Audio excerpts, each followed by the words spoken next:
Hi, Professor. My name is Sreehari Sunil Kumar. Today, I'm going to present my project on social media app security assessment. The main goal of this project is to identify risks in social media application, test them using a security tool, and highlight the findings. The tool I used is MobSF, which is called Mobile Security Framework. It is an automated mobile app security testing tool that lets us scan APKs for vulnerabilities.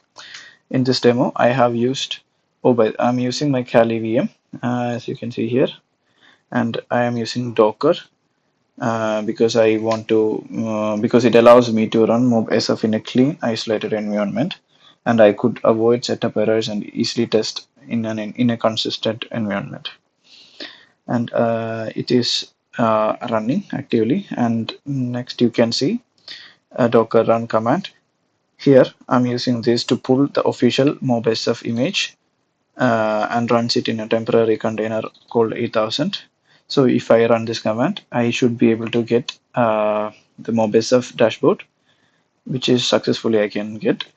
I already logged in, and that's why it's directly going inside the dashboard. So these two are the APKs I'm using for this project. The first one is Tusky 29.0. Tusky 29.0, it is I downloaded it from the GitHub, which is a safe environment to download. It is an open source Mastodon client from GitHub. And the next social media platform is PixelDroid. It is a federated photo sharing app, which is similar to Instagram, and I downloaded it from fdroid.org.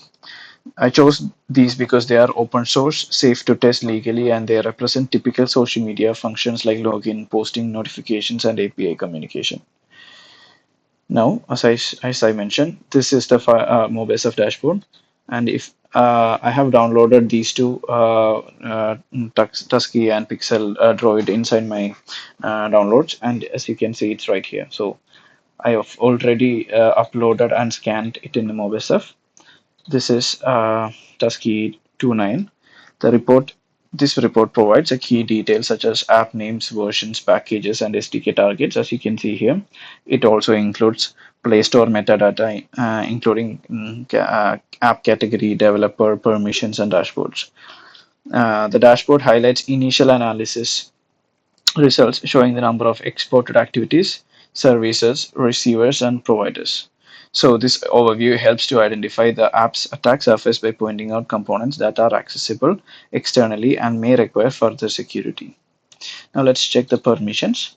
As you can see, it is a mixed. Oh, by the way, permissions list all. This step lists all the permissions requested by the app Tusky APK.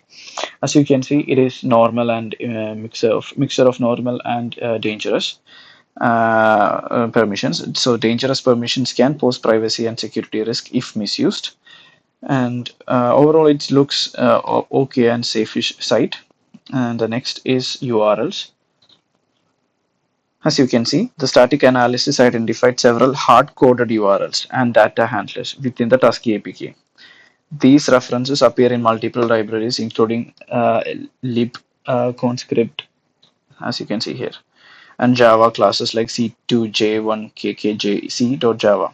Hard-coded URLs, as you know, can potentially expose the app data to leakage or insecure communication if not properly validated. So that is a risk here. That is one of the risks here. So these are the just these are the final takeaways of Tusky APK. Sorry, it shows a moderate security posture. It has a strong binary level protection. It has a medium risk from permissions. Exported components may increase the app's exposure if not secured. So this analysis highlights that while the app is generally safe and built within modern security practices, there are still areas that developers should tighten, especially regarding permissions and component exposure. The next one is, as I have mentioned, PixelDroid. So PixelDroid, in this dashboard, it is clearly visible that PixelDroid APK analysis over within MobSFU. The app scored 62 out of 100. Sorry, 62 out of 100. And it indicates a file information, app info, and components. Also, it also represents exported activities, services, and exported receivers and providers, just like the Tusky. The next one we have to check, the important one is permissions. As you can see, The analysis shows that the PixelDroid APK requests several permissions, some of which are categorized as dangerous. One main example is camera. As I have mentioned, it is similar to Instagram and other social media platforms. So this one is common in all of these. It allows applications to take pictures and videos, which is considered as a dangerous, which could potentially make a dangerous for the user. So these are the it is a kind of mixed status here. And the next one is binary analysis.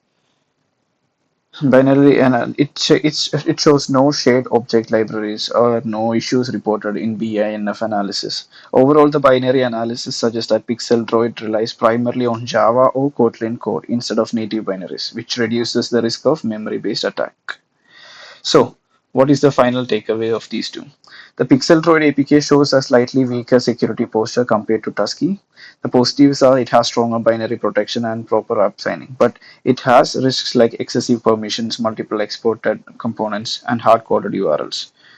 So, in order to conclude, uh, the results show the open source social media applications share common weaknesses found in large commercial apps. While both Tusky and PixelDroid implement basic protections, they still expose users to risk through over permissioning, insufficient hardening, and lack of strong network security practices. Addressing these issues using OWASP MASVS guidelines would significantly improve their posture. That's from my side. Thank you so much for your time.